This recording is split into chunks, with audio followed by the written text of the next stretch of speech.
Welcome to Anime Out of Context, a comedy review show where a man completely immersed in anime culture torments his co-host, who is only allowed to watch the shows featured here.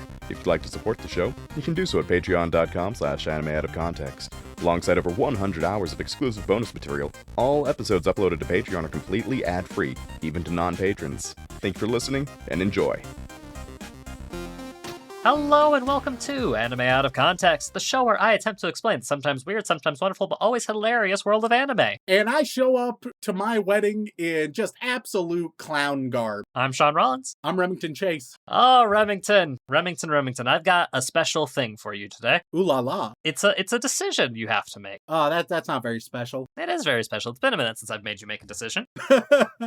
And this is a special decision, Rem, because I have 3 anime on the docket for you this week. Okay. Fully prepared to show you any of them, but I was like, well, how do I differentiate them? Because usually when I pick a theme or give you a choice, I usually have something in mind, like whether it's like a currently airing thing or maybe they have a genre in common. We once did on just the opening soundtrack, you know? We've done lots of things. And one that we... So what am I deciding it now? Well, so what we're deciding on is a combination. I am going to give you 3 anime, and you are going to know simply their titles.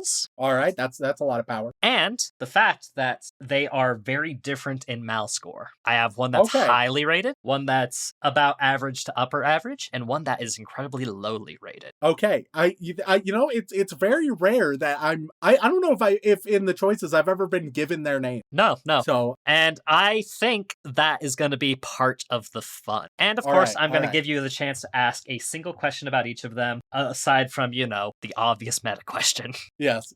All right. So, Rem, the first anime I have on the docket for you today is simply one titled Isekai Oji-san. Care to guess on what that translates to? Well, you see, I don't need to guess. I know. You know. So we've been doing this for so long, and you've definitely heard both Isekai and Oji-san so many times. Yes, and so... Obviously, it's not Oni-san. No. Obviously. Yeah, which means? Which means brother. Okay, yeah, it's Oji-san. Is that sister? I feel like it's not. I'll give that to you. It's not sister.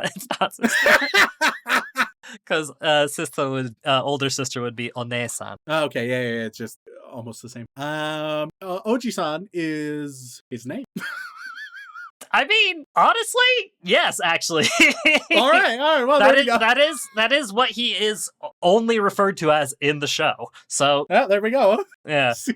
Oji-san is kind of a generic reference to like an older man, usually like your uncle. Okay, so or like just a generic like older guy. It's like, hey, Oji-san, what's up? Type of thing. So it's not quite uncle; it's more unk. Oh yeah, it can be uncle, but it is very much unk in a lot of cases. So the isekai unk. Yes, and the direct translation of that title is Uncle from Another World. Oh, Uncle from Another World. Yes. Okay. All right. No. Okay. I think I'm still okay. Do you want to ask your question now or no? After? I'll ask at the end. Ask at the end. All right. The next one I have. The next one I have for you is simply titled Busamen Gachi Fighter. And don't have a translation for you on this one. You're welcome to guess. But that's what I've got. Well, I would translate that as it's a title I use for you, the Bussy Man, and Christ. Okay. All right. And I'm going to take what you just said to heart because that is gonna affect what I show you in the near future. So I mean it affectionately, like, oh, you're my little Bussy Man, like PogChamp. You're my little PogChamp Bussy Man. PogChamp Bussy Man, Shaun Rollins. Christ Almighty. You can at least recognize that the last word of that title is fighter, the English word fighter. Yeah. So there you go. That's all you need. And then finally, the last anime I have for you to decide on is Here we go. Kage no Jitsu ro Yokusha ni Narita Kute. Any guesses on what that one means? I'm in love with you. Glazed the fuck over on that one. Just fully turned it out. As soon as I said one washed word over me. You don't even recognize Kage as a word? I recognize it. I don't know what the fuck it is. What you don't recognize? When I say Kage, what pops into your head? It is often a suffix. Okay. Maybe teacher. Well, teacher is sensei, so Well, yeah, but something like that. I think your brain is well, it is you for your knowledge. It is usually referred to as a suffix because usually ho is in front of it. What'd you call me? You know what I heard. See, I've always thought that I put the ho in Hokage, you put the kage in Hokage. Okay, interesting. Because, man, all right. So, essentially, you're saying, so... Oh, wait. I know this. I think I genuinely know, maybe. Okay. I think I genuinely know because of RPG we played together. It's Shadow the Hedgehog. Correct! Well, until that, yeah. Oh god. Yeah, no, Kage is Shadow, and the English and since you got that correct, I'll give you the English title for this one. The English title for this one is The Eminence in Shadow. Okay, all right. Here's my immediate thoughts. The Eminence in Shadow, I know jack shit. I've seen the name. Which isn't a very meanformul data point. You've seen a lot of anime names. Yes. So that's out of the three, that's the one I recognize. Unfortunately not very helpful because it would be very easy for me to see that in like, haha, Shaun, show him Eminence in Shadow, it'll fuck him up. Right? It could be in that context, and I don't remember the context. Mm-hmm. And you do know that these three shows are all vastly different in score. All right, my question about the first one. All right, for Isekai Oji-san. Describe Unk in one word. One word for personality-wise. Personality-wise, okay. I was about to say, like, if you want a physical description, I can give it to you. No, personality-wise, one word to describe Unk. I mean, Unk is pretty accurate. No, you can't use Unk. You can't! You're not allowed to just say Unk!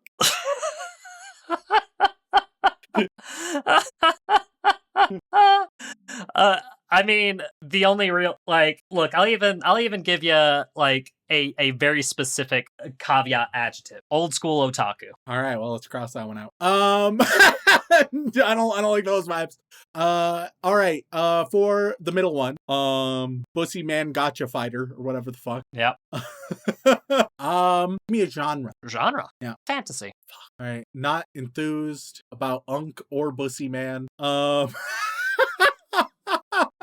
All right, for the last one, I'm gonna get weird with it, all right? Okay. And I'm gonna hope that you're gonna honor it. All right. Removing any spoilers. Okay. If you type in our Discord search, general search, searching all different channels, Eminence in Shadow, can you read to me the first message in its entirety, minus any spoilers? I'm taking a risk. This could be a gold mine. It could be meaningless. So the first one? Yeah, the first one, so thus the most recent. I will be able to fact check you on. So Eminence in Shadow, minus any spoilers. So when you say first one, most recent one? Yeah, the first thing that comes up in the search bar. Okay. Have you seen the entirety of Eminence in Shadow? Fuck, you fucking pieces of shit. I mean, hey, I'll give you the next 3 if you like. they all just like in the recommendation thing being like Eminence in Shadow, Eminence in Shadow. No, it's mostly people responding. The next one is I'll go with the Eminence in Shadow. The one after that is the Eminence in Shadow question mark. God damn.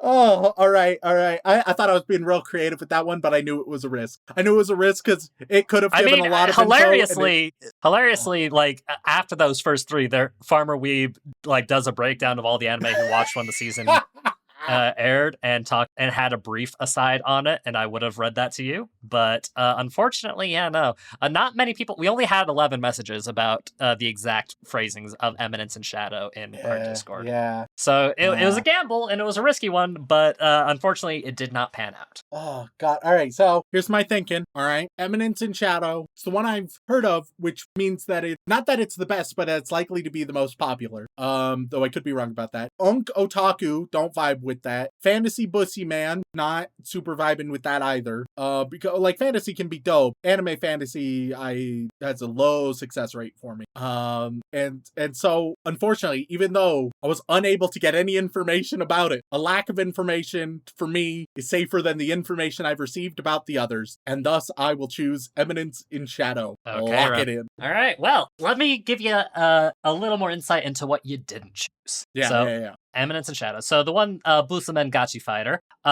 This one. So first of all, I want you to guess. Do you think that Eminence and Shadow is the highest rated of the three I'm showing you? I don't know, but also I think yes, because for Weep's popularity and rating often go hand in hand. Okay, I won't confirm or deny that. But you'll probably be able to guess what rank Busamen is after I show you the poster. And I appreciate you not choosing this one because I would have not loved the podcast bit where I have to describe what an ugly bastard is to you. Oh no! Oh Jesus Christ! Because Busamen Gachifighter is an isekai about a 34-year-old guy who gets wrongly convicted of a crime and is eventually isekai'd into another world to become a god. The other thing that all three of these had in common is they're all isekai, Rem. Yep. And this is the poster that you missed out on because the main character and the direct English translation is Uglymug Epicfighter. Oh, Jesus. And I think the concept was, what if we took the ugly bastard trope from hentai and rather than make it a hentai, make it an isekai protagonist instead? Beware the bussy man. Or hear me out what we could do, right? Yeah? Like, you could just have protagonists who you don't want to fuck, aren't, like, traditionally attractive, but also are just like humans and shit. That's an option. That's an option for both anime and Hollywood. Oh, yeah. No, it's definitely an option. This little trick they don't want you to know about. People who are less attractive are still humans with a lot of emotional complexity, capable of carrying fascinating narratives. I mean, look at us. Look at us! You can't because we're an audio-only medium. Oh god. But yeah, so it is a pretty straightforward isekai concept. And yeah, and hey, you saved me from having to go into detail about the ugly bastard trope. It looks like such a low budget poster. It looks like you've given me the most generic thing. I was gonna say an intern made the poster. I think an intern made the show. Like that. If this is the marketing material, it is so generic. Yeah. I mean, like I'm looking.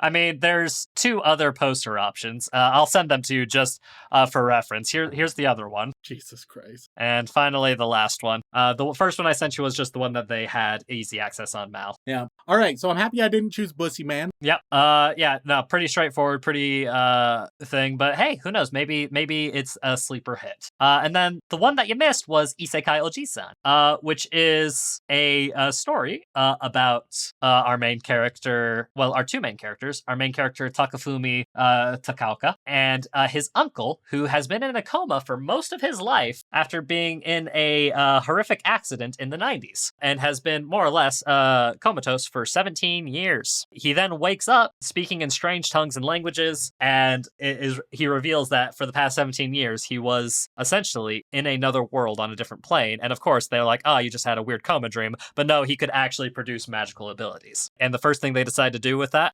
after trying to catch him up on all of like the new pop culture stuff of the modern day, is use those magical abilities to make a popular YouTube channel. See, that has elements that I'm liking, and that has potential. That's a little bit different. I appreciate when things are like, hey, this crazy fantastical element, and then just like has it tangibly in the modern day. Like one of my favorite examples in recent years, Talk to Me, which once again I'm referencing horror. Surprise, surprise. But Talk to Me, where it's like a hand that can commune with spirits, and it's mostly used at parties because it's just a wacky time. It's like, yeah, it checks out. It's always a fun angle. So that has potential, but can fall in some major pitfalls. Yep, and I'll show you the poster for this one too, because they definitely put a little more effort into it. More effort. It is fantasy isekai bullshit and styling, which always like makes me uneasy. But I'm confident that it would have been a better choice than Bussy Man.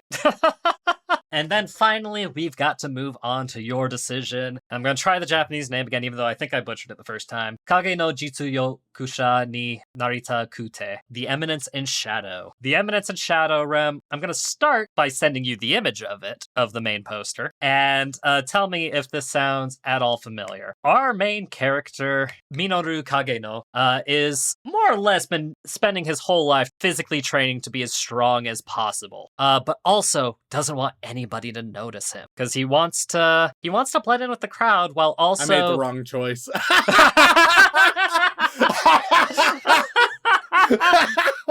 I fucked it.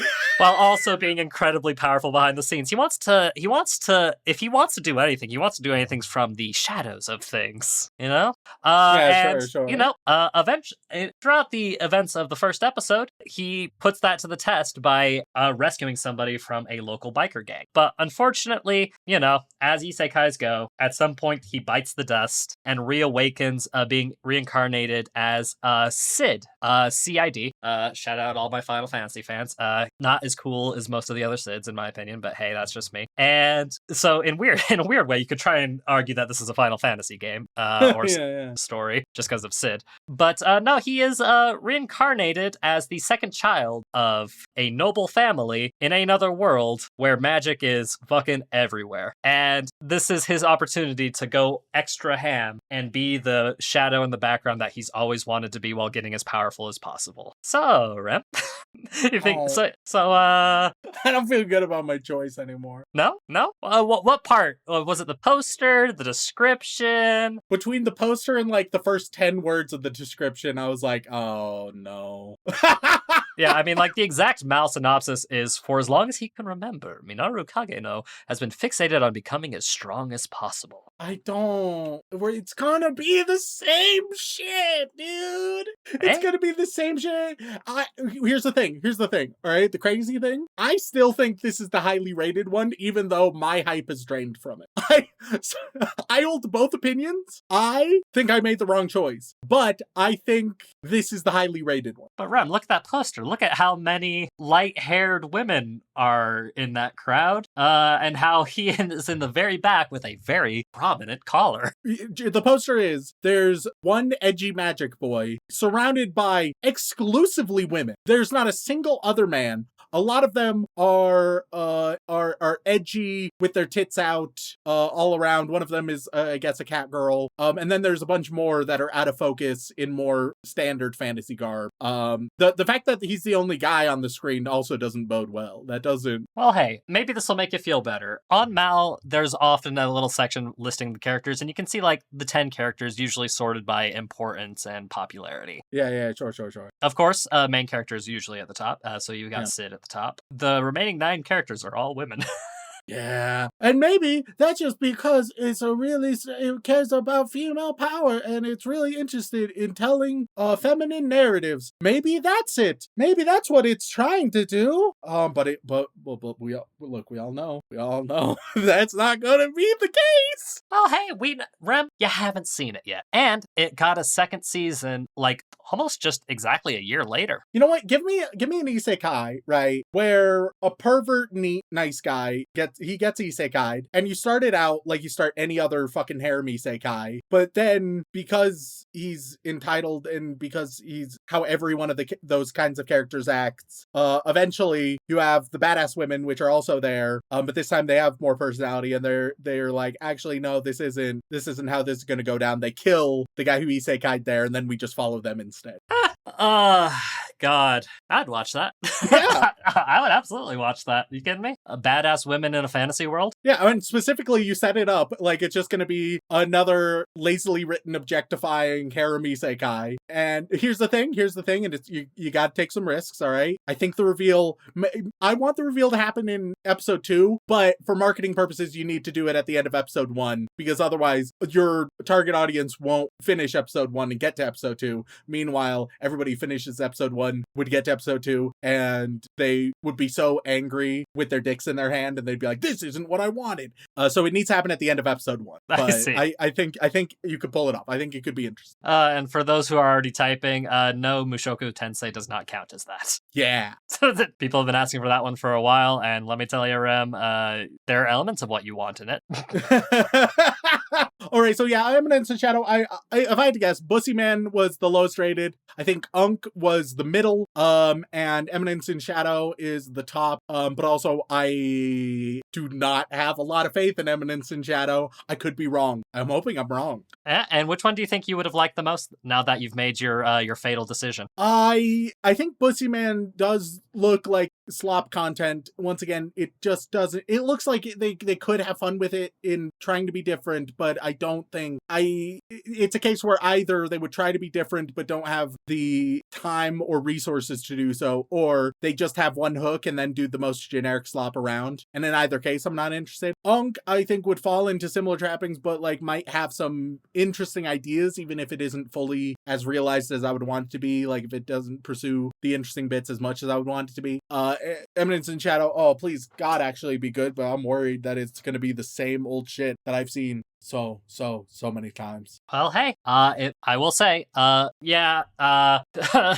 Bussy Man, as you called him, is a currently airing show that I plucked that fit the theme, but the other two shows have been highly requested since they've come out. So yeah, I wouldn't be surprised if Bussy Man is like a seasonal hate sink. Mm-hmm. Like the concept alone made it that you wanted to just dunk on it whenever possible. Yeah. But yeah, no. So that's where we're gonna go in. And Rem, I was wondering if you were going to use one of your questions to ask how much of it you would have to watch. Because man, that could have changed everything, because you're gonna have to watch a whopping 5 episodes of this. So all right. Without further ado, let's go into it. Let's go watch the first 5 episodes of The Eminence in Shadow.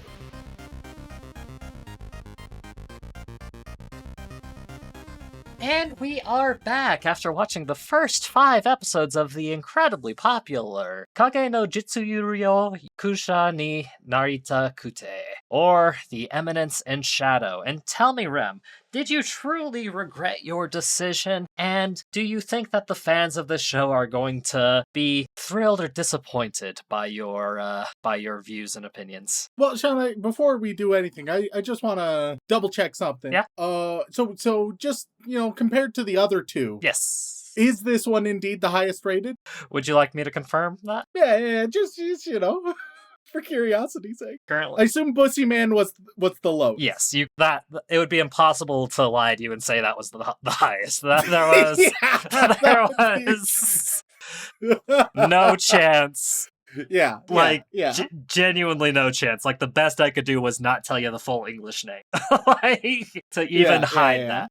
But yes, Remington. Of the 3 isekai I chose for you today, this one was the highest. Okay, all right. Follow-up question. Yes. What the fuck? Oh, it's been a while since we've had one of those follow-up questions. Wow. All right. Well, I mean, I guess let's jump into it, shall we? Yeah, and hey, maybe you can also assuage some of the people's opinions, because a lot of people have the opinion that the show is so over the top bad that it's good. So maybe you can talk about that and see why people like that aspect of it. Yeah, we'll see. We will see about that. Yep. So, episode 1, we open up where a girl wakes up and she leaves and she has some trauma from acting, and her driver takes her to school, and there's a boy she doesn't like that messes up her name, and both of them are just putting on masks. The guy, he's working really hard for more power, I guess. Her driver is attacked, so she has to walk home alone at night. But then the guys who attacked the driver kidnap her because she comes from a wealthy family, and they send a ransom to her father, and they prepare to rape her. So that's how we're opening up. But then all of a sudden, the guy she saw shows up with crowbars, and he attacks the thugs. And then one thug has a gun, but is like, nah, I don't feel like fighting with the gun. And so fights with some knives instead. So the guy he who's saving her, he kills the thugs and he frees her. And then the next day at school, he remembers her name. But then, we receive shocking news that guy, he got truck-cooned. And then they hit the credits, but it's a little bit early for the credits. So then we see that he has woken up in a fantasy world. And he has a whole edgy harem all of a sudden. And I guess I'm not 100% clear. It seems like I don't know if being isekai was in the plan. I don't know what's going on with that front. I'm gonna level with you. Oh, I mean, it's 'Cause- the whole first 20 minutes of that episode was to establish his character, don't you know? All right, so here, let's talk about this first episode, right? So it's a little bait and switch because it's like, aha, actually he's the protagonist and it's an isekai. And aha, see, it happened after the credits. Surprise, the credits were early because there was still more content to come and all this shit, right? And so yeah, what do we learn about our protagonist Sid from this episode? He wants more power and he trains really hard to do it, and he's just so talented and powerful, and he's been isekai. Yeah. Which is also the thing we learn in any other isekai. Yeah. Often, astonishingly, in less time. Oh yeah, yeah. Like usually we figure that out in like the first 5 minutes, sometimes even less. And now here's the issue, all right? Because surprise, surprise, I fucking hate this show. I despise this show. Uh-huh. I'm going to be criticizing it heavily at every turn. And to get similar to last week, I want to handle some critiques before that people will try to levy at me. Mm-hmm. And there's one big one. There's one big one, I think. Because I think what this show believes itself to be, at least to some degree, is a satire or a parody or some such thing, right? Mm-hmm. It believes itself to be self-aware. And we've talked about it before. It's just not wildly valuable or interesting to be like, no, it's a satire of edgy isekai. And the way that it satirizes that is by being a generic edgy isekai, but just like a bit more. And oh no, like it's badly written, but like intentional question mark? Like that doesn't work. You need to do something. You need to actually do something to be good satire. Labeling yourself as satire doesn't excuse all bad writing, especially if the bad writing, it's not doing anything, right? It's just falling into those tropes. So, and maybe I'm wrong. Maybe it ain't trying to be a satire at all, but I feel like it's at least trying to be in some regards. Well, would you believe me if I told you that it has the comedy tag? Sure, because I think that's almost more of a defense, an excuse that people can be like, oh no, I like this show, but it's self-aware. And thus I am self-aware when I watch it, you see. No, it's trashy, generic, edgy isekai, but it knows that, and it tells me it knows that, and thus I know that, so that way it's okay. But once again, it's so poorly done, it is not good satire, it's not good comedy, it's not good humor, it's not good any of that. Within this first episode, it's like, oh, it's subversion, you see, because you get a twist at the end of the first episode, but it's not meaningful or doing anything.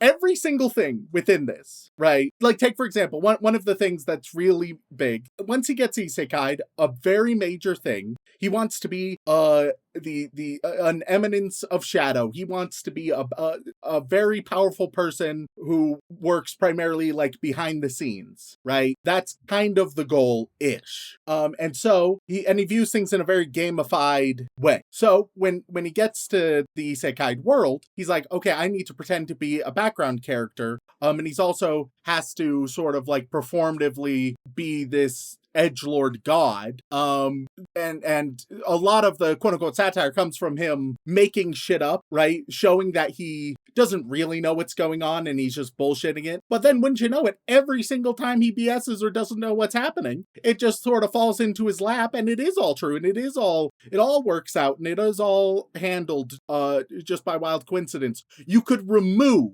that whole part of his character that does feel very just sort of stapled on, even though it should be, I guess, a very integral part of his character. You could remove every single bit where he doesn't know what he's doing, right? Mm-hmm. Every single part thus far. Uh-huh. And just replace it with generic, yes, he is bland bitch protagonist, OP, amazing at everything, knows everything, fuck you, right? Basically being like, oh, instead of BSing it, he is that way. And literally, the story would be identical. And you see how that might be a problem with the satire if you're like, oh, no, see, what makes this different? What makes this different is our main character, he's not one of those other kinds of protagonists, right? He's BSing up a storm. right? He's putting on airs, you see, and it's like, oh, all right. Does that affect literally anything in the plot or other characters? And the answer to that is, well, no. No, it doesn't. Not in the least. The story would be identical, whether he's BSing or not, because the only difference now is it, instead of it being right and him truly knowing everything, it's just, oh, he didn't know, but he's right anyway. Oh, he was wrong. He thought he was BSing, but actually, yeah, it worked out. Oh, he's lost, but he finds it anyway. And so, if you wanted to have a satire, you could have a sort of interesting bit. You know what this show tries to be at times, right? It kind of tries to be like a site where it's like, oh, he's BSing, but actually has to use other skills to keep up the pretenses, right? But it can't do that because it's like, oh, see, he's pretending to be an all-powerful, bland protagonist, but in actuality, he is, check notes, an all-powerful, bland protagonist. Oh, wow. You don't say. Well, you don't find that interesting or a unique twist on the genre? No, I don't find it particularly compelling when an overpowered bland protagonist ends up being an overpowered bland protagonist, but the twist is he's also pretending to be what he already is. And it occasionally looks at the camera, stares you down, and says, hey, we know, so it's okay, right? It's giving essence of Bat from Rosario Vampire a little bit, isn't it? Yes, yeah. If anything, this might be worse. This might be worse in how it handles the satire, which is crazy. So, let's talk about episode 2. Episode 2, we get to see how he came to be in the isekai world a little bit, right? Being born, and there's to a family of dark knights, and it's like, haha, because edgy bland bitch overpowered protagonists, get it? But also that's just what it is. I can't. It's not. It's just doing the tropes.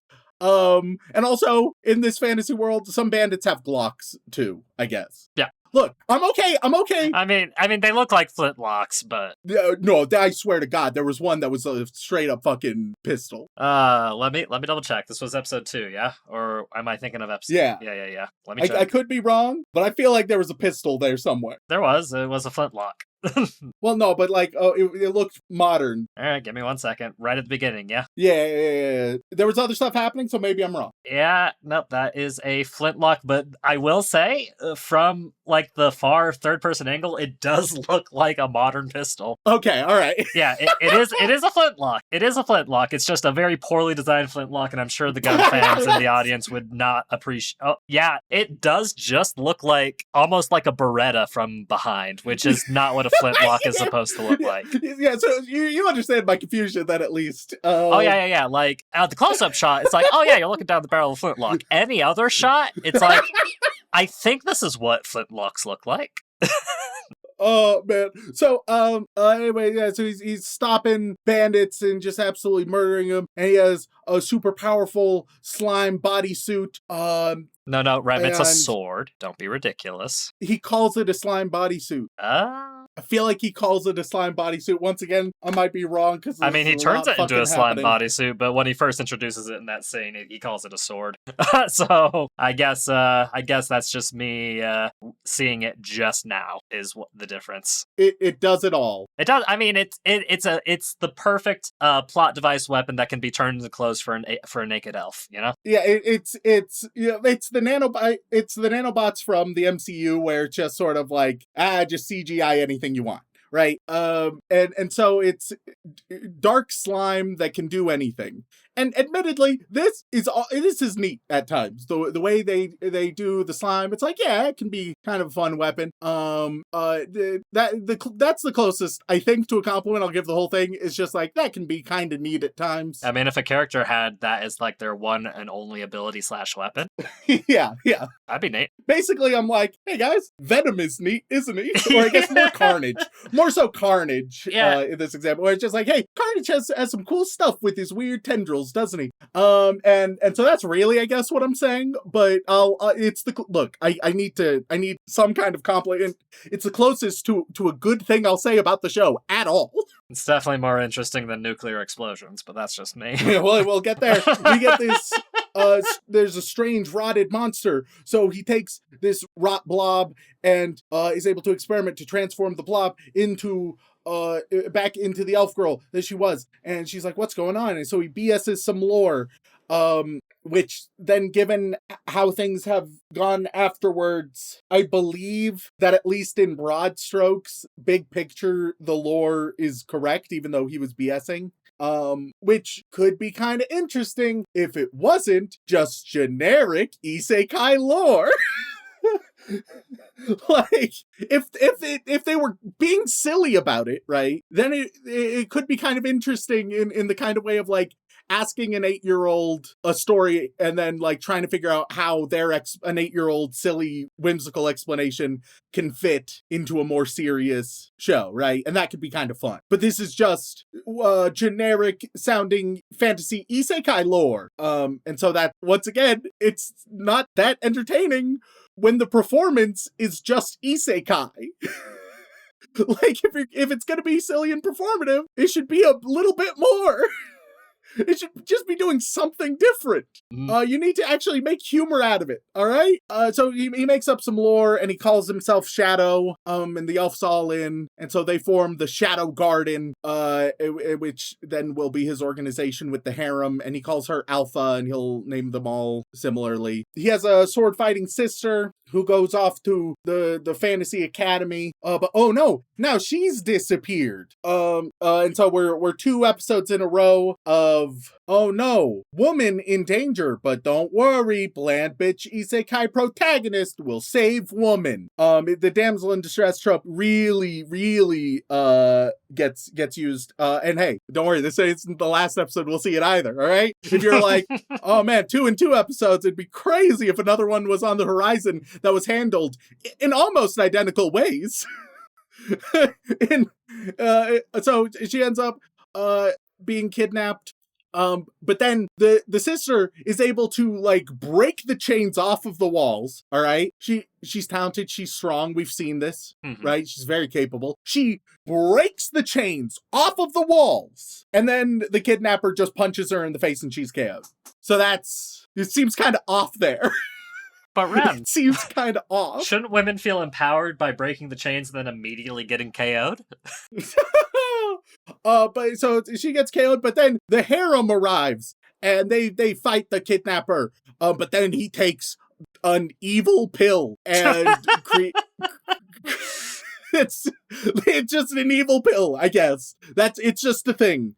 And he creates a big hole, and they're like, aha, he fell right into our trap because that is where Sid is gonna be. And then we cut to Sid, and Sid's like, oh no, I'm lost. But then the baddie shows up, and it's like, oh, okay, perfect. And he easily defeats the baddie. It just, first of all, what the fuck is going on? It's not developing anything. We're not moving towards anything because we started and it was like, all right, we have a protagonist. He wants to be an edgelord god, right? That's what he wants to be. And in the real world, he couldn't be that. But now, he's in the isekai, so he can actually maybe work towards that. But actually, instead, immediately, no, he is that. He is that. And you may have been interested in seeing that journey. No, it happens off screen. He is an edgy god now. Yeah. So he's accomplished his goal, right? And it's like, okay, he wants to be an Eminence in Shadow. He wants to do all these things. And you think, okay, well, maybe then it's not about the journey, but it's going to be more about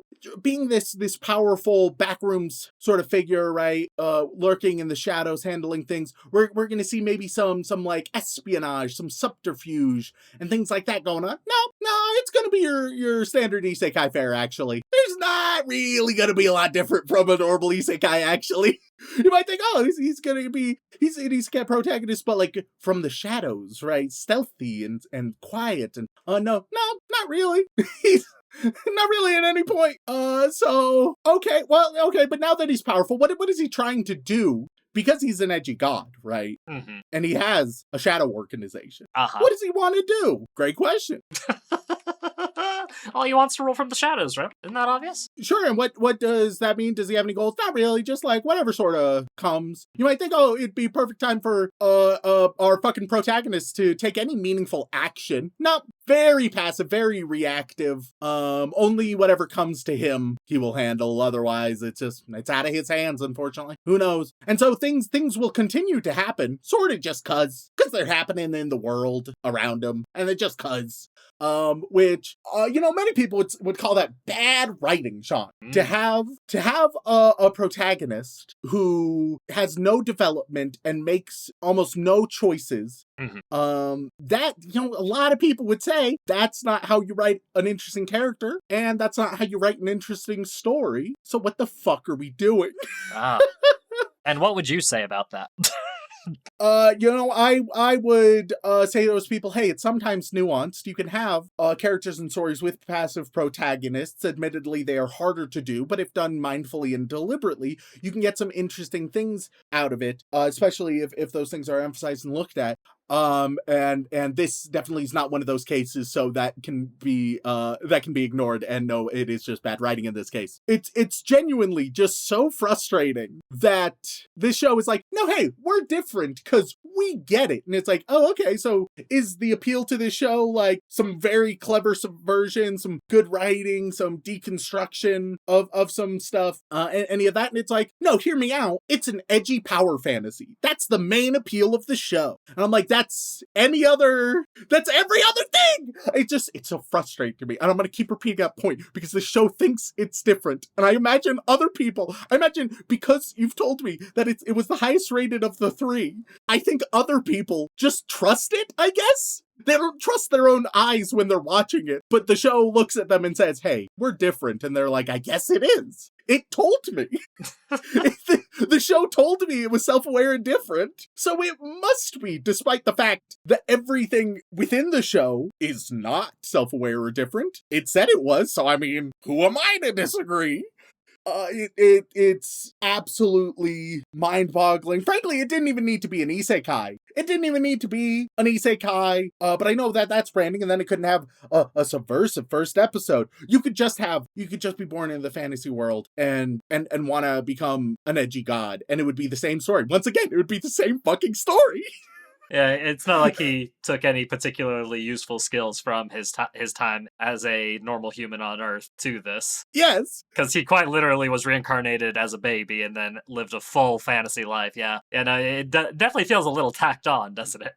And so it's like, okay, so it doesn't need to be an isekai. Everything would be the same, even if it wasn't. It doesn't need to be a satire of isekais, because if you removed any of that, it would be the exact same fucking story. It sounds a lot like you're just tacking on a lot of bullshit you didn't need, and then what's left is hardly fucking anything. So we skip ahead a little bit, right? Episode 3, he's going to school now. His harem is doing their thing off screen, basically. And they're all such important characters, right? We know them all very well and intimately, yeah? Oh, sure. I mean, hey, Alpha will show up later, and man, her thing, obviously her character trait, we can all agree. So, he has some friends, and he lost to them in something. He has to have the penalty of he has to ask out the prettiest, most popular girl in school, and it's a punishment so that you have to face rejection. And so he goes to her and he's like, all right, I know the role I'm gonna play. And so he awkwardly asks her out.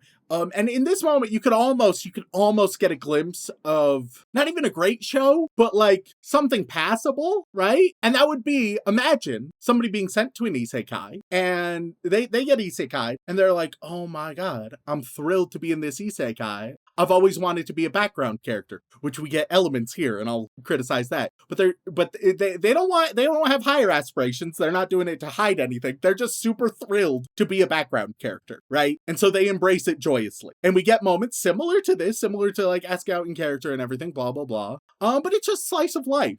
And occasionally you have, like, sort of in the background, the quote-unquote protagonists are doing things. Occasionally he stumbles into them, and they, like, imply that the overarching story has advanced, but that's not his story. And so he just sort of plays whatever part he thinks is important, and then moves on to his background life. And that could be kind of fun in a slice of life way. That isn't really what we get, because we get a weird duality with Sid. All right, on one hand, very often, to sort of, remain innocuous, he pretends to be a background character so that nobody knows what he can really do. On the other hand, to his harem, he performs being an edgy god. Because it's demonstrated with him being the edgy god, he's not really interested in like backroom dealings or any of that. He's interested in sort of the aesthetic of it, right? He wants to be known as the Eminence of Shadow, and so he puts on airs. The issue, obviously there's a little self-contradiction there of wanting to be known as the greatest secret fucker around, right? But there's just kind of a strange duality, and it's not necessarily a contradiction, but I just think that it doesn't work for the story of him striving to be unnoticed, but also really wanting the attention as the Eminence of Shadow, right? Because that's all he's in it for. He's only in it for the aesthetic, for the image, for the reputation. That's all he gives a shit about. But in his day-to-day, he needs to then pretend to be the background character because ... reasons. It's just not consistent. It's not a consistent image. It's not a consistent goal. And it creates an inconsistent narrative. And anyway, wouldn't you know, the girl he had to awkwardly ask out, she says, yes. What? Crazy! Once again, random happenstance that just so happens to put him in the same position as every other anime ever. So she joins him at lunch, they fence together, her sister is like the head honcho knight, best knight around. Apparently also, like, this girl, Alexia, she might be like betrothed to the teacher or something, things are going on there. And that's why she asked out him as a sort of like, hey, fuck you, buddy, to the teacher. That's why she said yes to Sid. All of this just kind of happens. Once again, the story is delivered as I'm telling it. Yes. It's not that you're like, yes, look at all these events happening that I can see forming in complex ways. No, it's very tell not show. It's just like, this is happening. Oh, and this is the reason that this is happening. Oh, and by the way, now we're going to do this. And it's like, oh, okay. There's no justifications, no meaningful development. It's just things happen. Things happen to the protagonist, and it all works out because he's an edgy god. So, with that and learning about that, they sort of like, he confronts her and is like, I know what's going on. I know why you said yes. And she's like, yeah, and I know that you only asked me out for a bet. And she's like, how about we keep this thing going between us? I'll pay you. And he's like, sounds good. And then not a lot happens. We learn her one trait, which is that she wants to be as good as her sister when it comes to sword fighting, but she has an ordinary style. And I cannot emphasize, every episode, Alexia will just have a monologue where she's like, yes. Well, you see, I want to be as good as my sister, but unfortunately, my sword fighting style is very plain and ordinary. And no new information is ever added to that. It's not developed in a meaningful way. She just repeats that every episode from now on. And then at some point it's like, actually, I like it. And it's not that great. It's not that great. No, especially because it's, our protagonist showing her how cool her own style is. It doesn't really, Oh, yeah. It's not that she, like, discovers something about herself. It's that she will see Sid as Shadow, be a super cool badass with a plain style, which also isn't even, like... I mean... it's not that plain. They didn't put effort into making it look much different than other people's styles. Let me put it that way. And it's almost like fighting with a sword in general is kind of cool, and it's kind of hard to make that boring. Yeah, like it's a weird direction to go down. But that's the thing that convinces her. Yeah, I'm cool because an edgelord can do it. So they end up. Sid and Alexia end up in episode 3, I guess breaking up kind of, or at least splitting off. But then, and you may wonder why. There's not really any reason. Would you believe it was a conversation about her plain style? That's the only trait she has. Basically, she's like, I have a plain style, and he's like, that's fine. She's like, what the fuck did you say? Yeah. Oh, he even went as far as to say as, I like your style. Oh no, a compliment. But, and it wasn't even like that interesting of a compliment. It's just like, yeah, I like it. Yeah. That's good. Oh man, truly evocative writing there. Then the next day he's confronted by that one sword teacher who's like, she never returned, and so now Sid's in trouble because they suspect him. He was the last person who saw her. So that's episode 3. I also, one thing worth noting, one thing this show does, Shaun, puts in a little extra effort into. It actually has a different ending credit visual sequence every single episode, Shaun. Yeah. Not, that most things, sometimes things will change it halfway up through the season, right? Yeah. This one, changing up every episode. Oh, so you're telling me that the end credit scene is vastly different and like a fully animated, interesting, new ending scene to reflect like the events of the show or the characters or anything like that? Yeah? Oh, no, Shaun. What? Sorry? It is the equivalent of a minute and a half, like a 90-second PowerPoint transition to reveal a pretty girl from the show. Usually they're either scantily clad and or in a lewd position. Ah, so it's like those bad H games you can get on Steam for $2. I happily don't know. Unfortunately, I do.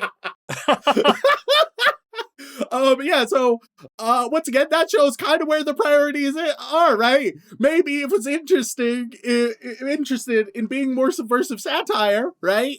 It wouldn't be doing the same exact shit as all the others, right? Sometimes just being worse than all of the others. Episode 4. Episode 4, Alexia. Oh no! It turns out, surprise, surprise, it's not that Sid had her or anything, but Alexia, she's been kidnapped.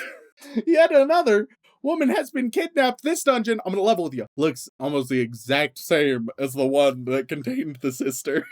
Like, it feels like a different room in the exact same dungeon.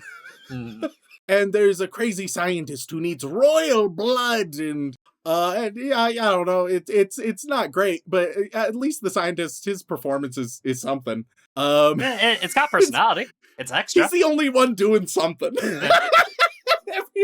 And it's not even like that great, but I'm like, hey, you're taking a swing, and I can appreciate that at least. He wants royal blood so that it can be used for blood for demons and power them up or some such bullshit. I don't know. Who gives a fuck? Meanwhile, Sid, he's getting interrogated and beaten and tortured. And but he doesn't care. He's just pretending. At one point he's stabbed real big in the leg, and he screams out in pain, but in his thoughts he's calm and collected, and he's like, I just have to keep this up for a little while, right? He doesn't care. Because why would any character care? Even Alexia, she's getting poked and prodded, right? She's just giving some deadpan quips to the crazed scientist as he's taking her blood and doing all this stuff. But then weirdly, as soon as he brings out the gruel, he's like, oh, you should eat. And he brings out some brings out some shitty gruel, and that's the only like emotional response she gives is to the gruel. And she's just like, oh fuck. And later on we see, she's in a pretty bad state. Who knows how long it's been, but she's in a bad state. Sid gets released because he hasn't confessed to anything, and they don't have any evidence. He meets with Alpha, who updates him on progress against the cult that he made up, but I think is just real. And then he murders some guards who try to frame him, just absolutely brutalizes them. The scientist uses Alexia's blood to power up the demon. Then the demon, now here's a weird moment, all right? The demon, who's sort of just been in the room the whole time, yes. as Alexia and the scientist. The demon, it gets powered up, gets really big, and swings at Alexia, but frees her, which is a very precise job to free her without injuring her in any way. So I was like, oh, that was deliberate. There's some weird bond there. It's not like they've shown them bonding, but the show doesn't show any development between anybody. So maybe there's just some weird bond there. But as I continued watching, I don't think that. I think they just had it where it tried to mindlessly attack her and just so happened to only hit her constraints and not her at all. Oh. But that doesn't make any fucking sense. Like, there is a scene of her, like, talking, like, kindly to the thing at one point, but it is at most 5 seconds. Yeah, but for this show, like that could be all the sort of development you're gonna get for any given relationship. I think what they're going for is before the creature completely loses itself, it frees her and then goes insane. That is, I think, what it's going with. Because, and I'll tell you why I think that. It's because her internal monologue says, "You freed me?" ? So yeah, I think the previous, like, act of kindness followed by, like, a brief moment of lucidity before going absolutely insane. I think that is what happened. Yeah, okay. And that is the closest you're going to get to, like, a character justification. Which, once again, not a lot to build up to the demon freeing her. No, not at all. It all happened in, like, the span of 5 minutes. This show is allergic to any development, which I think some defenders would be like, it doesn't need development, because it's just a big old joke. It's just a big old joke. And I guess punchlines don't need setups anymore is what they're saying. But even, once again, this show plays it straight a lot. All right? Sometimes it will be like, hey, we're being silly and funny. Very often the show will play it very straight. And so at very least those moments would need to be written better, built up to better, handled better. So she gets freed. The demon breaks out into the city, starts running amok. And she leaves and she finds, wouldn't you know it, in these underground tunnels, it's the teacher. It's the sword teacher who apparently was the one funding the research about the demon blood and everything. Because we were all wondering that, weren't we? I mean, man, when she was captured and caught by the scientist a whole episode ago, less than an episode ago, really just like this whole episode, we've been wondering, man, who's funding this? There has to be something going on here, right? And turns out it was the teacher who's been so well developed up till now. What a surprise betrayal. So Alexia and the teacher fight, but the teacher wins. But then, wouldn't you know it, Sid arrives. We get into episode 5. Sid is able to easily dodge and maneuver around the teacher as knights up top fight the demon. But then even up top, we have Iris, right? One of the greatest knights, the head honcho of the knights. She's fighting off the demon, doing a decent job at it. But then Alpha, from the Shadow Garden, she shows up and easily destroys the demon and turns it back into the woman it used to be. Meanwhile, down below, Sid easily defeats the teacher. And then we get another monologue from Alexia as she's watching Sid, and she's like, my whole life, I've always looked up to my sister and wanted to be as good as her, but unfortunately, I have a simple and plain sword fighting style. Because that's all she does. So she fucking does. The teacher, meanwhile, he grabs pills. He has pills too. Which, hey, these pills are coming up a lot. What the fuck are they? Fuck you. Fancy magic steroids.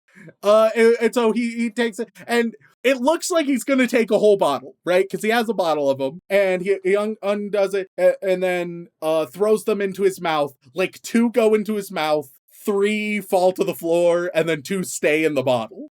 Which, once again, that could have been kind of a funny thing for a guy to like try to go absolute god mode by having all the pills, but then like just missing his mouth and tossing all of them on the ground. If it was just potential for comedy in this supposedly comedy show. But I actually just think that it's a weird animation decision. I don't think it was deliberate. So, but he gets a couple of the pills in his mouth, and he goes like Edgelord Super Saiyan. But don't worry, Sid defeats him easily still. Nothing really changes from that point. It does not do anything to the tide of battle for even a moment. Then Sid goes atomic and he nukes everything. He nukes the entire town, killing everybody in that whole area, frankly. Like, oh yeah, no, like there's got to be like thousands of people dead. Absolute massacres. Which the show just it doesn't it could go dark comedy with it, right? Where it's just like, Jesus Christ, what the fuck did you do? Like something like that, right? Or it can go serious, where it's like, oh fuck, that's a lot. But instead it just kind of doesn't care. Yeah, and also it doesn't make a whole lot of sense if you think about it, because like the way he has it set up is that he's supposed to be the epicenter, yeah, and he's like 5 feet away from our lovely plain swordswoman. Yeah, Alexia, fine, she's a-okay. Oh yeah, he nukes a town off the map. She's okay. Yeah, because the thing is like if he's the epicenter, and it doesn't make much sense because he also like denoted the limit, so he essentially blew up the center of this town like miles away just because he could, which is yes. And once again, I just feel like this show, it doesn't have any direction because it's like, what is he doing, right? If he wants to be in the shadows in the background, you know what's not stealthy, Shaun? You know what's not from the shadows? Nuking a fantasy fucking town? nuke! Yeah! Nuke, surprisingly, one of the less stealthy weapons out there. In fact, I dare say, it may be the least stealthy weapon I can even imagine. Yeah, especially a glowing purple magical one. So that's not really adding up. If you just say blind power, sure, if you're just in it for blind power, but then present it that way, right? Or at least analyze the hypocrisy of what's going on, but it doesn't seem to be aware of that. And it's like, all right, well, and what's he doing all this for? If it's all just about power, well, he has it. Like, he is Edgelord God. We're done with the fucking show. Or if there's more power for him to obtain, then like tell us, oh, I need to obtain more power, so I need the fucking reality stone and the time stone, and once I get these, oh, then I'll have full power. It's just like it's just like something to tell us as the audience, yes, he's very powerful now, but he can get more powerful if he does X and Y. And so he's aiming for that. If he wants to do some other stuff, right? Then if he wants to play it from the shadows and everything properly, well, then he's fucked that at every turn. If he wants simply to have the reputation of such, right? Then like you don't even need to be doing all this stuff. You shouldn't even be a super powerful protagonist. Go full swindler with it and just advertise yourself, right? As like, oh, look at me. It is the greatest of all time. Spread, or I suppose because you want it to be like from the shadows.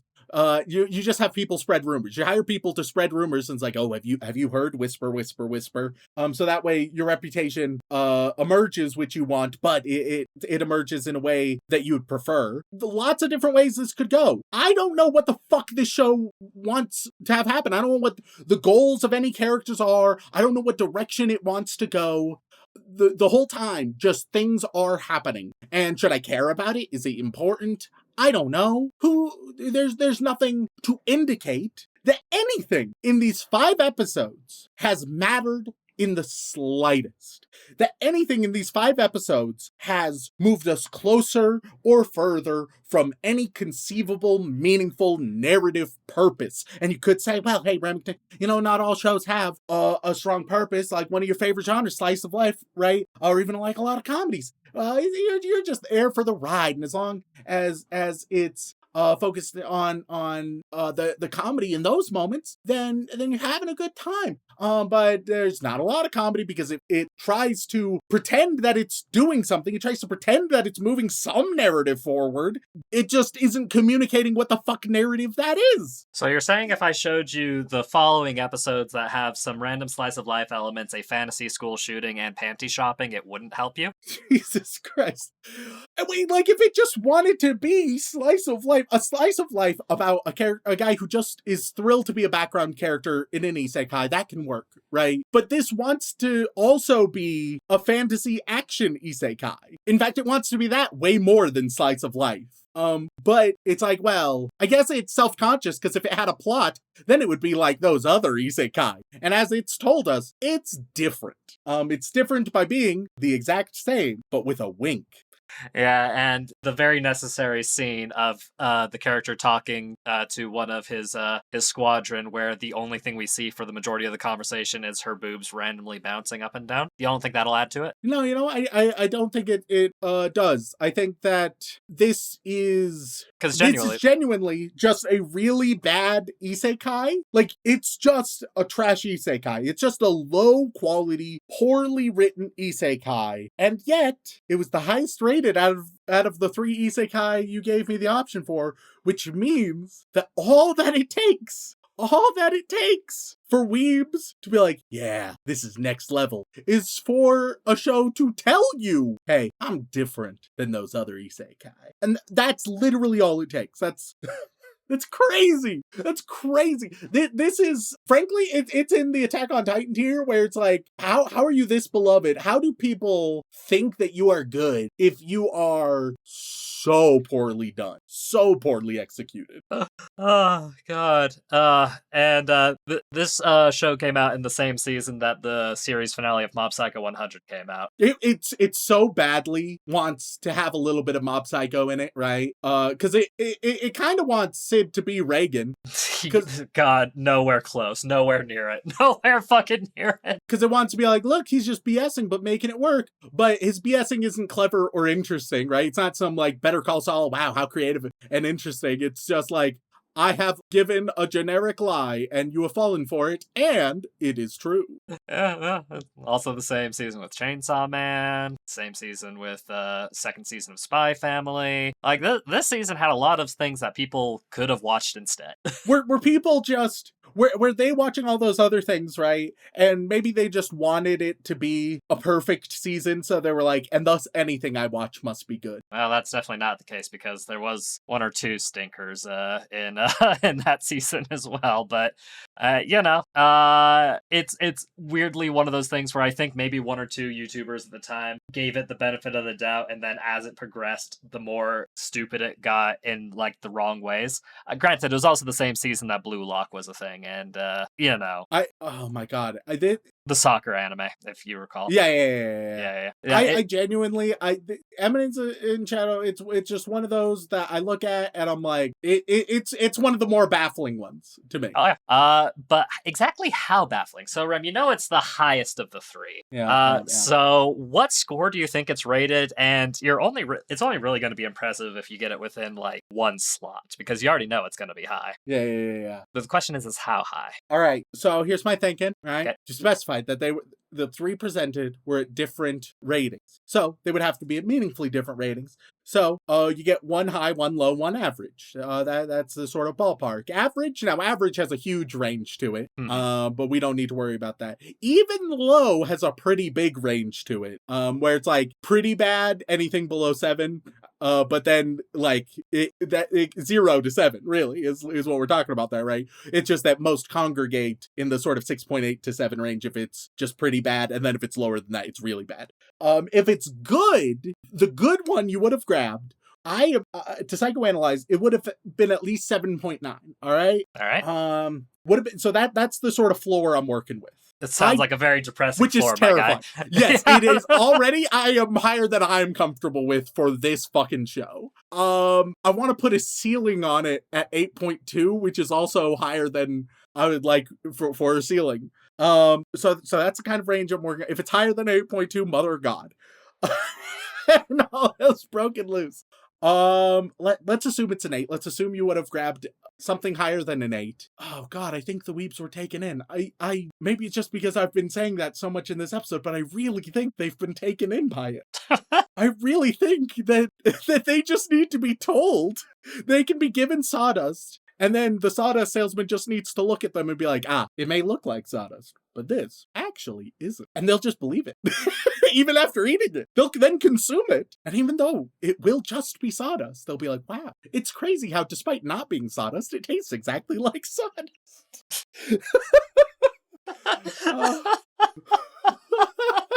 Oh no. I don't feel good anywhere that I'm rating this, because I keep thinking of numbers, and every single time I'm like, that's way too high, but I'm like, yeah, anywhere it goes, it's gonna be way too high. 8.09. I'm gonna try to console myself that it's not above the 8.1 threshold, but I don't. I think it's above 8, and I think I'm gonna hate that so fucking much. Yeah. Well, let's break it down for you with the others first, just to kind of lead into it. Yeah. So Busama Gachi Fighter or Uglymug Epicfighter, obviously the low choice. Only 6,000 people watched that, and that's at a 6.26. Yep.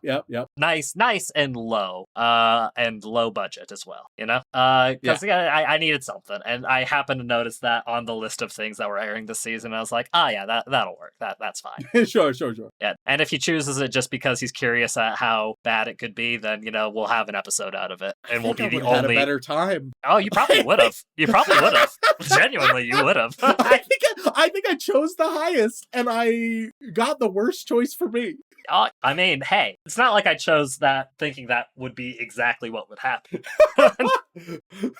Oh, good old Remington being like, the puzzle is figuring out which one is the best here. And little did I know, the secondary puzzle is that's a meaningless puzzle. The puzzle was figuring out which one you would have the most fun talking about and reviewing. Like that was the real puzzle. My riddle was a little bit too obtuse this time, but yeah, no, 6.26 for that one. The second one, Isekai Oji-san, or Uncle from Another World. That probably one like a 7.3 or something. It's on the higher end. It's a 7.76. Oh fuck! Should have chosen that one. With about 200,000 ratings. Yep, just shy of it, 189,000. So very popular, very enjoyed. An actual comedy isekai. God, I'm a fool. And the one that had the best chance of being something that you genuinely enjoyed. Wouldn't make any guarantees of it, obviously, because, you and anime don't usually get along. And also aired the same season. Wait, did it air the same season, or am I off by a year? No, I'm off by a season. My bad. Oh, no, I kind of am. Eminence of Shadow is 20 episodes total for the first season. So it began fall 2022. Isekai Oji-san was a summer 2022. So same year. Yeah, 7.76. But finally, to the Eminence and Shadow, the fall 2022 anime that aired all the way till February of 2023. And then got a second season just a year later. Oh, not even a year later. The following fall season. So they took like a 2-season hiatus and then did another season. Has 434,000 ratings. I'm not ready. And is sitting nice and pretty at an 8.2. No. 4. They're broken. It is. The weebs are broken. It is currently ranked. It is in terms of just raw score, it is number 358 of all anime. So not top 100, but top 500. I'm starting to think that the thing weebs like more than anything else, right, is just plausible deniability. They want shows to lie to them. They want trash, but they want to be told that they're intelligent and different for watching it and enjoying it. Well, maybe this will give you a little bit of faith in some of the weebs. When I tab over to the Mal reviews specifically, the full written out ones, because not everybody writes a full out one, because Sure. It takes some time. The very first one that's on the list is a not recommended review. And it opens up with describing Poe's Law. Which, if you're breaking out things like Poe's Law, there are some very vocal people who fucking hate this show for the right reasons. Because a lot of the not recommended ones are, have that flair of just hating to hating, but a lot of them also makes some of the same points that you do. It's when you read the recommended reviews that you start to realize that people aren't all that clever at times. There's a couple mixed feelings that dropped it at 3. Which I feel like if you're dropping it at 3 episodes, you're probably going to call it bad more often than not. And there's, of course, a couple people who recommended it at 3 episodes as well, which is not the best. Then you get to the people who are genuinely loving this show. And they're calling it a 9 out of 10, one of the most, subversive isekai out there. It is fucking harrowing. And like the score breakdown is insane because nearly Hey guys, 20 if you think this is, oh man, it's appears like trash, but actually it's super subversive. Boy, do I have a show for you. Go watch some MILF Manor. Now I know what you're gonna think. Oh, it's trash, but actually just super subversive. You can trust me. I told it to you, so it must be true. I was motherfucker, you made me do an episode on that show. And Nobody should have to watch loved that. it. Oh, Christ almighty. I think it's a Patreon exclusive, so only patrons know whether I'm telling the truth or not. That is horrible. But just to finish, 20% of the people who voted on this, so 84,000 people, Rem, gave this show a 10 out of 10. And that's part of why it has such a high score. And like some of those reviews are like, oh man, this is the best show ever. Winky face, winky face, winky face. And it's like, oh man, this show is really bad. 10 out of 10. And it's look, if you're like, hey, 10 out of 10, I'm a garbage disposal, give me that trash, then fine. All right, it's okay to like trash. It's okay to like trash. Anybody who's like, this is a subversive masterpiece, nope. You don't get a pass. The people who are like, ooh, baby, give me that trash, they get a pass, all right? Because they're honest. They're honest, and that's okay. Yeah, they know what they like, and they know why they like it. If you're like, what a subversive masterpiece. Nope, you are dumb and wrong and a bad person. So this person who says that this has a 9 out of 10 plot and their description of why it's a 9 out of 10 plot is because of basically the description of the show I gave you. Yeah, no, I don't respect them. I genuinely, unironically, I respect the person who says, what a trash show, had a great time. I respect them infinitely more than a motherfucker writing paragraphs about what a subversive masterpiece it is. Easy. Oh, God. And there are quite a few of people like that, but at the time when this anime came out and all the other really good shows were airing, it got a lot more attention. So, and a lot of people made videos on how it was hot garbage, but fun hot garbage. And clearly... It's not even that fun. I wish it was fun. Because, look, I love some good campy trash. So this year, been watching plenty of horror movies released this year, right? As I did last year and strive to continue doing. And there's multiple movies released this year that people fucking hate. All right, people fucking despise. I have a great time with, and I enjoy. Fear Street Prom Queen, I had a good time with it. Hell of a Summer, I had a good time with it. Like, plenty of just trashy shows that are campy and certainly more self-aware than this. Yeah, I'm like, yeah, they're wildly flawed, but I have a good time with them. Like, I can enjoy campy trash. This wasn't enjoyable. Yeah, no, and hey, Ram, this may restore your faith in me as a person, but I fucking hated this show when I watched it when it came out. Oh, thank God. He's lying. Oh my God, it's a Dylan. He's forcing me to try alcohol. That is interesting. That is the sour after soaking tart ale. Excuse me? Probably means exactly what you think it means, my guy. That's, I mean, it makes sense why I came to you, because you're the soak master. Okay, listen here, you.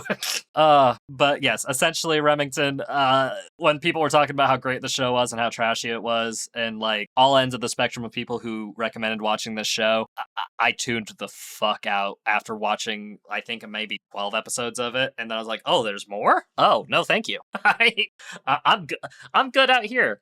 This will be a great episode in the future, but I don't really have a desire to talk about it right now. Why be topical when we can talk about it, 2.5 years later? Yeah. Well, what can I say, Shaun? Sometimes you make me proud by not ingesting copious amounts of sawdust. I mean, unfortunately, I'm still sampling the sawdust, Rem. Like, I still have to go to the restaurant and eat the food in order to present it to you and be like, all right, here you go. People want to know what you think about this food. And yeah, so like, Rem, normally I try to watch a whole season of a show before I show it to you. Rewatching this, I was like, I think I'm okay stopping where I stopped. I think I'm good. And genuinely, the reason you had to watch 5 episodes was, 1, because it was the end of a plot line, and 2, because people would have been upset at me if I didn't show you the go nuclear moment, which a lot of people seem to enjoy, ? I think that moment, I can see how it could have value, right? But look, if you removed it, right? Cut just like that 30-second moment, and then you show it to somebody, and you're like, hey, do you want to see the show this is from? Then they'd be like, okay, yeah, this seems like quite the moment. Seems like it's got a little something going on there. Yeah, and it's like, oh wow, fuck, he nuked a town magically? This must be like the villain, or there must be like some like complex, it's like a desperate situation, or yeah, it like matters at all. There's any amount of weight to it. But things exist within their context. So having if anything, right, that moment would work way better in my stupid slice of life idea. Yeah. Because you'd have the background character just doing some like really casual bullshit, and then all of a sudden a nuke goes off in the background, and he'd be like, holy shit. Anyway. That would be a fun moment to have a nuke go off in the background, and just like, oh man, they're going crazy out there. Anyway, back to fucking gardening or whatever I'm doing. God. And it's just very funny that 2 weeks in a row I gave you shows, like you ended up watching shows that have a main character that self-aggrandizes as a background character. One in the genre that you wanted, and another that just does everything completely wrong. And because of those two shows, you now have the perfect idea of what a background character show should be. Yeah, God, it's a fun idea to play with. They just don't. I mean, it's true. Like, I don't know what more to say about that. Like, that's just the nature of the beast right there. It's just a bad show that and here's the thing that'll make you even more angry. This is a fucking light novel adaptation. So imagine all the things you hate described in detail with words. That sounds horrendous. Yeah. So there's more. So in theory, the stuff we saw includes things that were cut. Oh, God. So I guess then the final question I need to ask you, Rem, any chance you want to watch a little bit more of Eminence and Shadow? Or would you maybe want to go and watch one of the other two stories first? I unironically would prefer Bussy Man to more Eminence and Shadow. You're gonna be so disappointed if I do decide to show that to you. And like, look, I'm not saying I want it, right? I'm just saying, if at any point you're like, hey, it's time for the Eminence and Shadow revisit, I'm gonna be like, counter offer, Bussy Man. It's not that I want the Bussy Man, but if I gotta choose between this and Bussy Man, I'm choosing Bussy Man.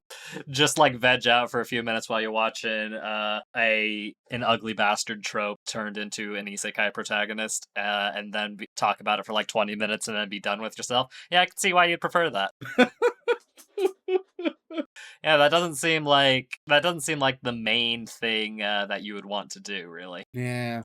But with that, thank you all so much for tuning in. If you enjoy Remington hoisting himself upon his own petard, with his excellent decision making, then please head on over to wherever you get your podcast and leave us a review. They mean the world to us, and we do read every single one. And if that is still not enough for you, twitch.tv/anime out of context, where myself, Dylan, and Remington occasionally play video games very poorly. I'm on Final Fantasy IV now, every Thursday. It's going great. Also, when are we rescheduling? October 6th. October 6th. Previously it was October 7th. But Shaun's internet will be betraying him that day. And so October 6th, the Great Art Battle. Check it out. It'll be on Twitch. It's going to be high stakes. Loser has to 100% Garfield Kart 2, which is going to be a hell of a journey. The reviews are bad. But our art, fuck. Our art will be beautiful. Our art, it'll be beautiful. Our art or whatever will be beautiful. It'll be masterpiece. You guys will be like, how did these two so incompetent but a month ago become so excellent, so talented in merely 30 or so days? I mean, I've taken one art lesson since then, so you know. Truly, like, I've had an exponential growth in my art capabilities. I have a strategy. See, hilariously, Rem, the fact that you're saying you have a strategy rather than just practicing art trying to make something good makes me feel way more confident than I did previously. Like, before, like, genuinely, up to this point, I was stressed the fuck out. Like, oh shit, Rem's a very talented guy. He's great at, like, learning new things. He's got so many skills. But the fact that you're like, I'm going into this with a strategy, I'm like, oh no, he's fucked. Oh no, I have a good shot of winning. Oh wait, hold on. I gotta practice more now. You don't know. Maybe my strategy is to lull you into a state of complacency. You don't know me. You don't know my strategy. All right. Maybe I'm practicing in addition to a strategy. Well, here's the thing, Rem. I think you were genuinely banking on weaponizing my ADHD so much that I wouldn't do fucking anything that you, no matter what you do, minimum effort wise, you would succeed. Joke's on you. I'm practicing the minimum amount. Oh man. But yeah, twitch.tv/anime-context, October 6th, if you want to see us be horrific at art. But if that is still not enough for you, patreon.com/anime-context, where you gain access to all kinds of lovely bonus material, including the opportunity to be thanked live on the podcast. So, Rem, who we thanking this week? As always, we would like to send our regards to all of our bland bitch protagonists, especially today, and as well as our magical girls. We really appreciate. But moving on, we get to our yandere waifus, who are showing us all kinds of terrible media, but being like, no, it's a joke. The joke is that it's bad. The joke is that it hurts you. And on that list we have Crystal Vigu, totally good. Gandalf the Barbarian. Shaun admitted to fucking to the Digimon theme. Shaun blocked my cock. I've got my thinking, where's my yanking? Calderius, Centennial Joshua says hello. Ryan Moody, week 25 of using my Patreon name to request code Geese. Boring Siren, Sparsy, I need a sugar daddy to buy animation equipment. Hey, what's Shaun's email again? Missed it before. Well, of course, it is... No! So there you go, just friendly little help. Always happy to help the fans out. What does Red Pill Rollins have in common with Picasso? They both hate women. It's a very simple joke. It's very, you think it might it might go in a little bit different of a direction. Nope, nice and simple. Siraj Verdi, Jake Dent, Wolfire 56, Lidnerd 98, Lucky Stars, the King of Moe, God, make sure you call your mom today, Rem. One never knows. Rem goes to the boy. God, that is such a. It's very, very ominous. It's very ominous.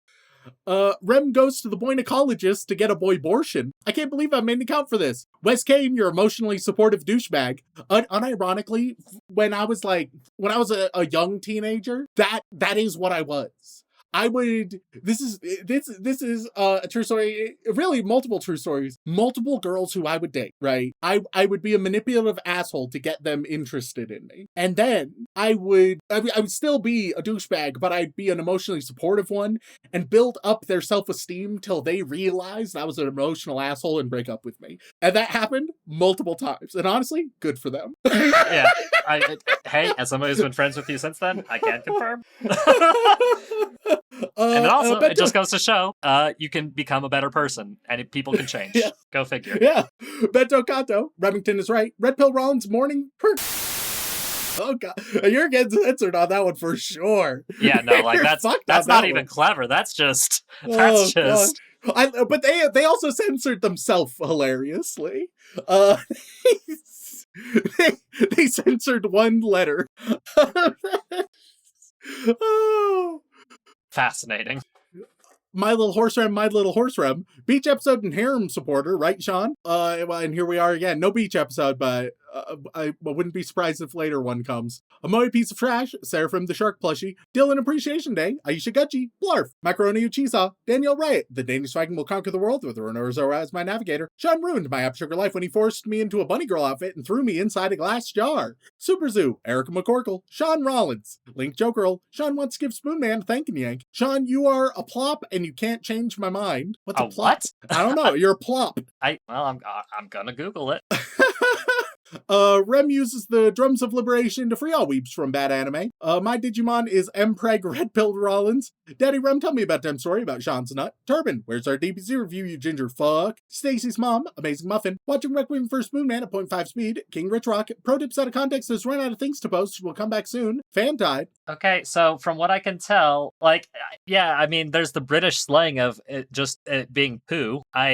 They're just calling me poo, I guess, Britishly, because that's the only one I can find. And I'm just like,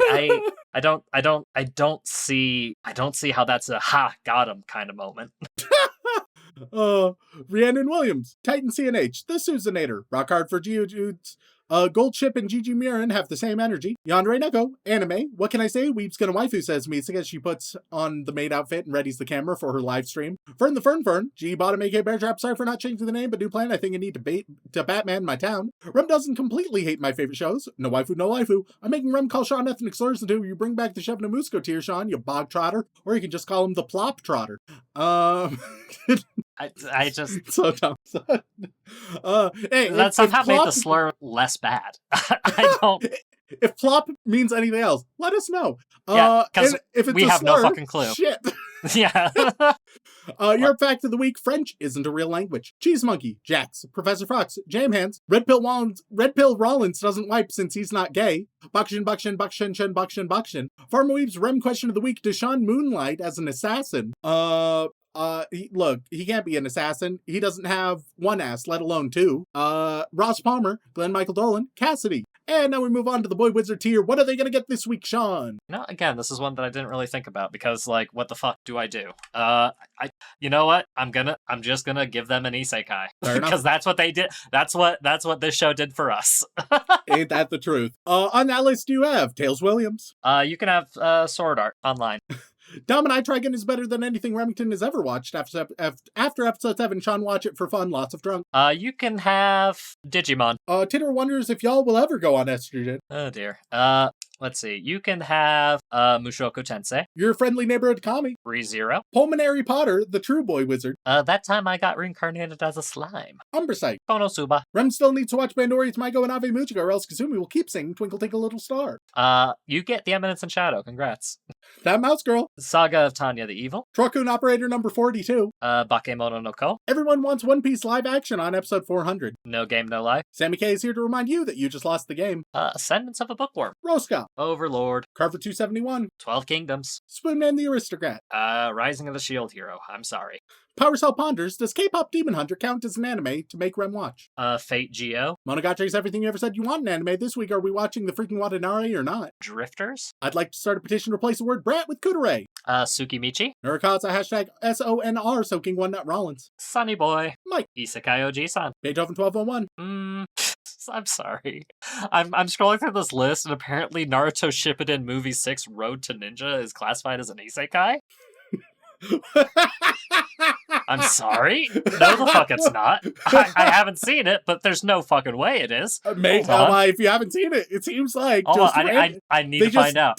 They just dip into the isekai genre. You know, I guess it's kind of like Yu-Gi-Oh! Technically has a little bit where it becomes an isekai. It's true. What the fuck? It's apparently a kind of a It's a Wonderful Life type of thing where Naruto wants to have parents and Sakura's pissed at hers. And they get transported to it is a fucking isekai. It's a Naruto non-canon movie isekai. That's and apparently crazy. It's highly rated. Oh god. All right. You get that? Let's see. The last which one I was on. I'm sorry. I just wasn't expecting Naruto Road to Ninja. Silent Secondary. You may have just gotten Naruto, but if you did, you get another. Congrats. You can have Gate. Miguel Deleon. Grimgar, Ashes, and Illusions. And Allfather offers Shauna for a purple pill to nullify at least one of the many red pills he takes every day. Let's go with... I mean, we haven't really... Yeah, okay. Campfire cooking in another world with my absurd skill. Now we move on to the inappropriate Joey Wheeler tier, where Shaun, as Joey Wheeler, will... There's just so little meat on the bone with this fucking show. It is very much like you're just trying to gnaw, but you're only getting gristle. Like it's... Shaun, as Joey Wheeler, will give you an anime trope that you embody, and I, as Joey Wheeler, will give a little twist on that trope. A little unique twist to it. On that list, we have Follow Anime Out of Context on Blue Sky. Happy birthday, Shaun. We love you and the many years of happiness and comedy you brought to all of us. Finally, follow me back. I categorically refuse. If you followed them back, you would get so much more Judy Hop in your feed. I categorically refuse. All right, so which trope do they embody? Oh man, I mean, if anything, they purely It can be a embody. personality trope. It can be an abstract one. It can be a narrative trope. Whatever. Yeah, no. Look, let's be honest. These guys they're tsundere through and through. So, but the twist is right. The twist is you occasionally go on violent outbursts. So that's a neat Oh, little... I see. I see. Genuinely, I forgot what show we were covering for a second. I was like, I wonder how he's gonna twist this thing that he's not a fan of. That's gonna be fascinating. Oh no. Next we have, well, smack my ass and call me princess. Seriously, Shaun, please smack my ass. Okay, I guess you get, the found family trope, But this time, we're gonna shake it up. You guys aren't even gonna be related by blood? What? Oh, no. In fact, Oh, no. you may even have strange relationships with your actual by blood family. Last but not least, we have maybe Shaun's missing nut is the friends we made along the way. You're going to have the leading female who likes to eat food. And see, the big crazy twist to that is you're also going to be a little bit of a klutz. So there we go. Very, very innovative here. And out of context, thank you all for tuning in. If you want to reach out for a comment, question, feedback, or recommendation, you can send an email over onto animeoutofcontext@gmail.com. Once again, guys, thank you all so much for tuning in. We love and appreciate you very, very much. And as always, don't fuck your sister. Do do do do do do do do.